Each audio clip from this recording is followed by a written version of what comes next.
Halo, Assalamualaikum. Jumpa lagi dengan Manus Channel. Channel yang membahas tentang tanam-tanaman, pupuk organik, dan bahan material lainnya.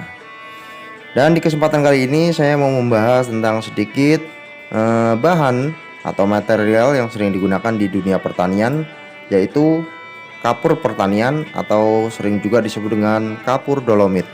Karena di tempat saya sudah mulai musim hujan dengan debit air yang cukup besar sudah mulai turun. Nampaknya sudah waktunya untuk pemberian kapur dolomit. Namun sebelumnya kita kupas sedikit, apa itu kapur dolomit?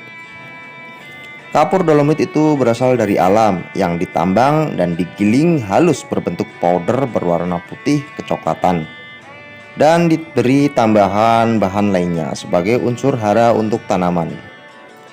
Kandungan kapur dolomit itu lebih dominan ke kalsium dan magnesium, meskipun ada beberapa unsur hara mikro lainnya, namun kadarnya hanya sedikit.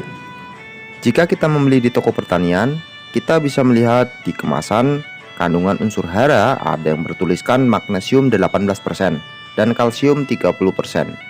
Meskipun terkadang ada beberapa produsen yang mencantumkan angka persentase berbeda, namun selisihnya tidaklah terlalu signifikan. Sama halnya dengan tubuh kita, tanaman juga membutuhkan unsur magnesium dan juga kalsium untuk pertumbuhan batang dan cabang agar lebih kuat. Selain itu juga fungsinya untuk tanaman sangatlah penting, yaitu untuk penyusunan sel dinding tanaman, untuk mengatur sintetis protein, untuk merangsang pertumbuhan pucuk tanaman dan juga akar, serta untuk pembentukan sel hijau daun atau klorofil dan lain-lain. Meskipun kalsium dan magnesium dimasukkan ke dalam unsur hara mikro, yaitu unsur yang dibutuhkan tanaman dalam jumlah sedikit, namun tetap saja unsur mikro adalah hal penting yang dibutuhkan tanaman untuk tumbuh lebih baik dan sehat. Seringnya selama ini kita terlalu fokus pada pupuk makro, yaitu N, P, dan K.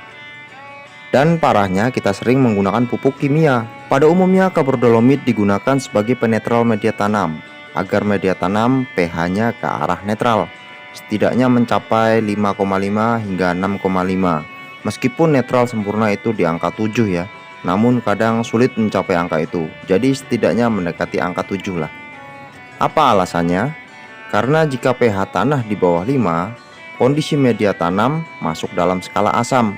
Karena pH tanah rendah, sehingga mikroba-mikroba dalam media tanam juga sulit berkembang biak.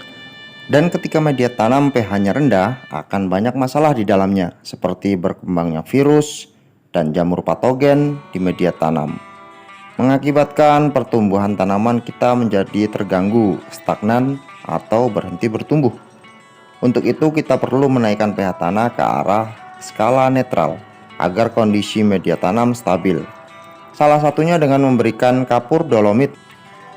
Jika pH tanah sudah aman mendekati netral, bahkan jika bisa sampai netral sempurna, dengan kondisi demikian maka mikroba-mikroba dan bakteri-bakteri baik yang berfungsi sebagai pengurai di media tanam dapat berkembang dengan baik dan dapat bekerja sebagai pembenah tanah dan juga dapat menghasilkan unsur-unsur hara yang dibutuhkan oleh tanaman. Selain itu juga dengan kondisi pH tanah netral, maka mikroba dan bakteri baik dapat menekan virus, racun, serta jamur patogen di dalam media tanam. Jadi semua saling berkaitan. Pertama, kita ciptakan kondisi media tanam yang sehat, maka pertumbuhan mikroba dan bakteri baik di media tanam juga ikut tumbuh dan berkembang baik. Jika mikroba dan bakteri berkembang baik, maka unsur-unsur hara akan tercipta untuk diserap oleh tanaman. Jika unsur hara melimpah di dalam media tanam, maka pertumbuhan tanaman pun akan tumbuh baik pula. Dan contoh kasus saat ini adalah waktu atau musim hujan telah datang. Tahukah kalian bahwa air hujan selain mengandung nitrogen tinggi, juga mengandung asam yang tinggi juga. Apalagi mungkin belakangan ini kita sudah sering memberikan pupuk kimia ke tanaman kita, maka tambah asamlah media tanam kita. Untuk itu perlu kita berikan kapur dolomit sebagai penetral media tanam agar pertumbuhan tanaman kita bisa tetap subur. Dan ini adalah beberapa tanaman anggur saya yang beberapa hari lalu sudah mulai terkena air hujan berturut-turut ya. Pemberian kapur dolomit juga jangan terlalu banyak. Jika kita menanam di dalam pot, polybag, atau planter bag, Bahkan jika grounding ke tanah sekalipun, gunakan secukupnya, sesuaikan dengan kondisi media tanam. Jika potnya kecil, beri sedikit. Jika wadahnya besar, beri agak banyak. Jadi bijaklah dalam bertindak. Dan ini saya sudah menyediakan satu wadah berisi kapur dolomit yang akan saya taburkan ke beberapa tanaman saya yang ada di halaman depan ya, terutama di pohon anggur saya. Untuk pemberian atau aplikasi kapur dolomit ke tanaman, saya menggunakan sistem tabur. Jadi saya menuangkan sekitar 2 genggam ke tiap media tanam di permukaan media tanam tanaman saya. Terutama ini adalah pohon anggur yang sudah saya tanam di depan halaman rumah.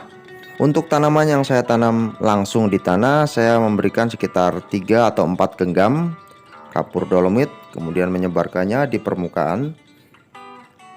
Lalu untuk yang ada di pot, sebenarnya sesuaikan dengan kondisi pot atau ukuran dari media tanamnya ya. Jika besar seperti ini, saya menggunakan sekitar 2 genggam itu sudah cukup.